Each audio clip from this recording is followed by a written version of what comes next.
Tu peux échouer en tout et partout, mais jamais dans la présence de Dieu, car l'échec nous oriente parfois vers la meilleure destination.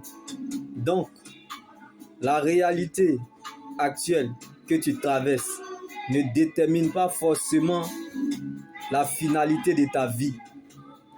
Comme le premier Adam est une âme vivante, cette tristesse, selon Dieu, produit une repentance qui conduit au salut que l'on ne regrettera jamais. Tandis que la tristesse du monde produit la mort. Donc le plus grand poison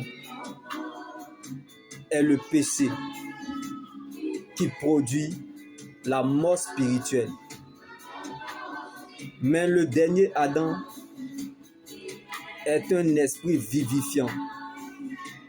Si le ministère de la condamnation a été glorieux, c'est que le ministère de la justice est bien plus glorieux encore. Alors, laisse-les regarder la fin du film et ils comprendront que Dieu accorde, mais c'est notre désobéissance qui tue la gloire. Donc le péché provoque parfois des combats inattendus que Dieu n'a pas prévus et ferme la bouche de notre témoignage. Même si le temps présent ne témoigne pas de toi, sache qu'il y a une fin qui t'attend.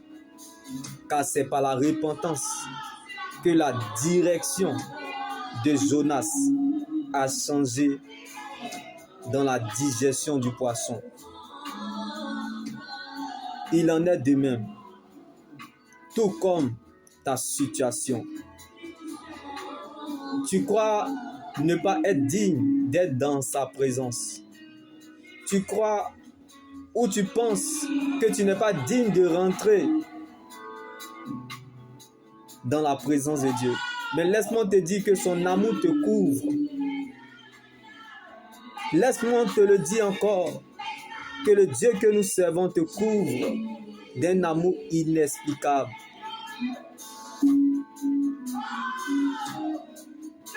Comme il t'a gravé dans ses mains et tes murailles sont constamment devant lui. Comme Jésus n'a pas fui la mauvaise odeur du cadavre de Lazare, ton péché ne peut pas limiter la main de Dieu. Même si ta situation sent mauvaise, il a donné des hommes à ta place et des peuples en échange de ta vie.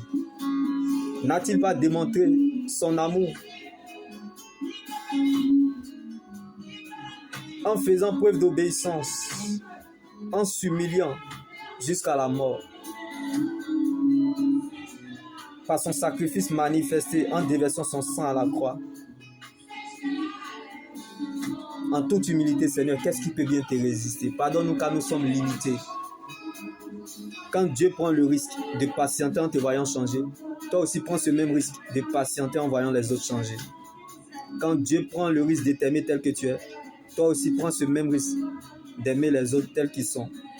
Quand tu donnes le temps au Saint-Esprit, il n'échoue jamais.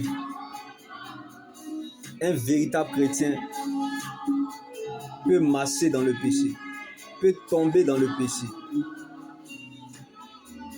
peut manger dans le péché, peut, bien aimer, faire ce qu'il veut dans le péché. Mais il ne pourra jamais demeurer dans le péché, indépendamment de sa volonté. Car celui qui l'a appelé est fidèle. Jésus est l'espoir des sans-espoir et le plan des sans-plans. J'appellerai mon bien-aimé celui qui n'est pas mon bien-aimé. Et la bien-aimée, celle qui n'est pas ma bien-aimée. J'appellerai mon peuple celui qui n'était pas mon peuple. Donc là où les gens vous ont dit que vous n'êtes pas digne d'y être, je ferai de vous mes fils. Comme dans nos peines et nos pleurs, Dieu a fait naître, comme il avait promis, un sauveur pour son peuple. Que la honte, l'humiliation, la punition, la correction, l'adversité, la frustration vous apprennent à apprécier la grâce de Dieu. Parce que ce dernier a déjà payé le prix de cette liberté. Dieu réserve toujours une heure pour les mépriser. Donc ce n'est plus ton combat. Car Dieu ne rembourse pas crédit. L'Éternel, il n'y a pas monnaie. En Jésus, il n'y a pas chien, il n'y a pas chat. Donc ta manière de voir Dieu ne détermine pas forcément que ta situation change. Mais tu seras changé au nom de Jésus. Car la personne a la promesse. Bethel, la maison de Dieu, n'est pas la même personne au stade de l'accomplissement. El Bethel, le Dieu de la maison. Donc ce que tu vis aujourd'hui, ce n'est pas ce que tu seras demain. On peut avoir le même corps, mais l'intérieur qui a changé. On parle de la nouvelle naissance, c'est Jésus qui a fait le sang. Il faut être connu avant d'être reconnu. Car il n'y a pas de reconnaissance sans connaissance.